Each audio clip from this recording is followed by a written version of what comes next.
Hello guys, അസ്സലാമു അലൈക്കും. അപ്പോൾ ഞാൻ വന്നിരിക്കുന്ന പുതിയൊരു വെറൈറ്റി ആയിട്ടാണ്. അപ്പോൾ ഇതിന് വേണ്ടി നമുക്ക് ആദ്യം ബാറ്റർ തയ്യാറാക്കി എടുക്കണം. അതിന് വേണ്ടി രണ്ടിൽ കുറച്ച് മൈദ ഉണ്ട്. ഒരു അരക്കപ്പ് മൈദ എടുക്കണമെങ്കിൽ 1/4 കപ്പ് കോൺഫ്ലോർ ആണ് നമ്മൾ ചേർത്ത് കൊടുക്കുന്നത്. അപ്പോൾ ഞാൻ ഒരു അരക്കപ്പ് മൈദ എടുത്തിട്ടുണ്ട്. അതുപോലെ തന്നെ ഒരു 1/4 കപ്പ് കോൺഫ്ലോറും ചേർത്ത് കൊടുത്തിട്ടുണ്ട്. അതുപോലെ തന്നെ ഒരു പിഞ്ച് ഉപ്പ് നമ്മൾ ഒരു പാകത്തിന് ചേർത്ത് കൊടുക്കണം. അതിനുശേഷം നമുക്ക് ഇതിൽ അത്യാവശ്യം വെള്ളം ഒഴിച്ചിട്ട് ഒരു മീഡിയം പരുവത്തിലാക്കാം. ഒത്തിരി കുറുകിയും പോകരുത്, അതുപോലെ തന്നെ ഭയങ്കരമായിട്ട് ലൂസും ആവരുത്. ഒരു മീഡിയം ലെവലിൽ വേണം നമുക്ക് ഇത് ഉണ്ടാക്കാനായിട്ട്. കാരണം നമുക്കത് ബ്രഷ് യൂസ് ചെയ്തിട്ടാണ് കേട്ടോ നമ്മളിത് ചുട്ടെടുക്കുന്നത്. അതുകൊണ്ട് തന്നെ അതിൻ്റെ ഒരു പരുവമാണ്. പറ്റ ലൂസ് ആവാൻ ചെയ്യരുത്, പറ്റ കുറുകും ചെയ്യരുത്. ഇത് എല്ലാവരും ഒന്ന് ശ്രദ്ധിക്കണം. അപ്പോൾ നിങ്ങൾ ലംസൊക്കെ കളഞ്ഞു വെച്ചിട്ടുണ്ട്. ഇതാണ് നമുക്ക് വേണ്ട ഗ്രേവിക്ക് വേണ്ട സാധനങ്ങൾ കേട്ടോ. ആദ്യം ഞാൻ സവാള ഒരു എണ്ണയിലോട്ട് ഇട്ടിട്ടുണ്ട്. അതുപോലെ തന്നെ ഇഞ്ചി വെളുത്തുള്ളി പേസ്റ്റ് അതിൻ്റെ കൊടുത്തിട്ടുണ്ട്. ഇത് നമുക്ക് നല്ല പോലെ ഒന്ന് വഴറ്റി വരുന്നവരെ വെയിറ്റ് ചെയ്യാം. അപ്പോൾ നല്ല പോലെ ഒന്ന് വഴന്ന് വരുന്നവരെ നമുക്ക് നോക്കാം. അതിന് ശേഷം വേണം നമുക്ക് ഇതിലോട്ടുള്ള പൊടികളൊക്കെ ചേർക്കാനായിട്ട്. ആ സമയം തന്നെ നമുക്ക് ഇതിനുള്ള അപ്പം, അതായത് നമുക്ക് ഇതിനുള്ള ലീഫ് തയ്യാറാക്കി എടുക്കുന്ന കേട്ടോ. അതിന് വേണ്ടിയിട്ടാണ് നമ്മൾ ബാറ്റർ ഉണ്ടാക്കുന്നത്. അപ്പോൾ ഇങ്ങനെ ഇതുപോലെ എണ്ണൊന്നും തേച്ചിട്ടില്ല, നമ്മൾ ചട്ടിക്കകത്ത് നോൺ സ്റ്റിക്ക് ആയതുകൊണ്ട് തന്നെ ഇതൊക്കെ ബ്രഷ് വെച്ചിട്ട് ജസ്റ്റ് ഇങ്ങനെ തൂത്ത് കൊടുത്തിട്ട് ഒരു റൗണ്ട് ഷേപ്പിൽ നമുക്ക് ഇതുണ്ടാക്കി ചതുരാണ് വേണ്ടതുണ്ടെങ്കിൽ അങ്ങനെ ഉണ്ടാക്കിയിട്ട് അധികം സമയമൊന്നും വേണ്ടത് ചൂടായി വരാനായിട്ട്.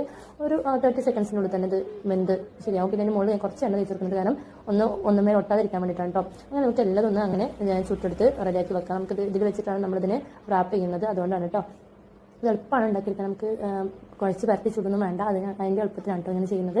അപ്പോൾ നമുക്ക് ക്യാപ്സിക്കവും അതിൻ്റെ കൂടെ ഞാൻ ഇട്ടിട്ടുണ്ടായിരുന്നു. സവാളയും ഇഞ്ചിയും വെളുത്തുള്ളിയും ക്യാപ്സിക്കവും നല്ലപോലെ ഒന്ന് വഴന്ന് വന്ന സമയത്ത് നമുക്ക് ബാക്കി ഉണ്ടായിരുന്ന ക്യാബേജ് ഉണ്ടല്ലോ, ക്യാബേജ് കൂടെ ചേർത്തിട്ടുണ്ട്. ചിലർ ഇത് സോയാ സോസ് ഒക്കെ ചേർക്കാറുണ്ട്.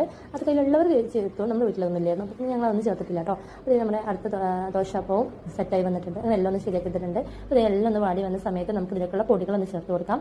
അത് ഞാൻ ചേർത്തിട്ടുണ്ട് മഞ്ഞൾപ്പൊടിയാണ് കേട്ടോ. ഒരു ആവശ്യത്തിന് മഞ്ഞൾപ്പൊടി ചേർത്ത് കൊടുക്കാം. അതിന് പുറമേ ചേർത്ത് കൊടുത്തുള്ളത് ചിക്കൻ മസാലയാണ്. അത്യാവശ്യം നന്നായിട്ട് തന്നെ ഞാൻ ചിക്കൻ മസാല ചേർത്തിട്ടുണ്ടായിരുന്നു. മുളക് പൊടിയൊക്കെ കൂടെ ചിക്കൻ മസാല ആയിട്ട് ചേർത്തിട്ടുണ്ട്.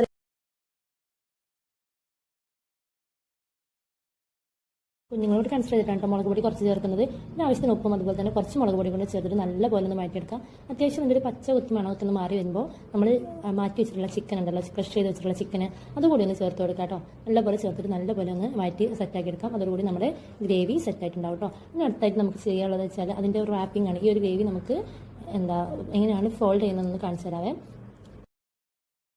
അപ്പോൾ അതിന് വേണ്ടിയിട്ട് നമ്മൾ ആ ഒരു ചുട്ടെടുത്തിട്ടുള്ള അപ്പം എടുത്തിട്ടുണ്ട്. അതിൻ്റെ സെൻറ്ററിലോട്ട് അത്യാവശ്യം മസാല ചേർത്ത് കൊടുത്തിട്ട് 2 സൈഡ് ഒന്ന് അകത്തോട്ട് ഫോൾഡ് ചെയ്തിട്ട് ജസ്റ്റ് ഒന്ന് റോൾ ചെയ്താൽ മതി. ഇനിയിപ്പം ഒട്ടിയിട്ടില്ല എന്നുണ്ടെങ്കിൽ ഞാൻ മൈദമാവ് കൂടെ സെറ്റാക്കി വെച്ചിട്ടുണ്ടായിരുന്നു അതിൻ്റെ മുകളിൽ തേച്ചിട്ട് ഒട്ടിക്കാൻ വേണ്ടിയിട്ട്. പക്ഷേ അതിൻ്റെ ആവശ്യം വന്നിട്ടില്ലായിരുന്നു. എന്നാൽ ചിലതിനൊക്കെ എനിക്ക് അതിൻ്റെ ആവശ്യം വന്നിട്ടുണ്ടായിരുന്നു. അപ്പോൾ അതുപോലെ അത് മൈദമാവ് വെച്ചിട്ട് ഒട്ടിച്ച് വിടുകയാണ് ചെയ്തിട്ടുണ്ടായിരുന്നു കേട്ടോ. അപ്പോൾ ഇതുപോലെ നമുക്ക് എല്ലാം ഒന്ന് റെഡിയാക്കി എടുക്കാം. എന്നിട്ട് അതുപോലെ തന്നെ നമ്മൾ അത്യാവശ്യം എണ്ണ പിടിക്കുന്ന ഒരു സാധനം കൊണ്ട് തന്നെ നമ്മൾ ചുട്ടിടുമ്പോൾ മാക്സിമം പറ്റുന്ന ഒരു ടിഷ്യൂക്കകത്ത് തന്നെ ചുട്ടിടാൻ വേണ്ടിയിട്ട് ട്രൈ ചെയ്യണം കേട്ടോ.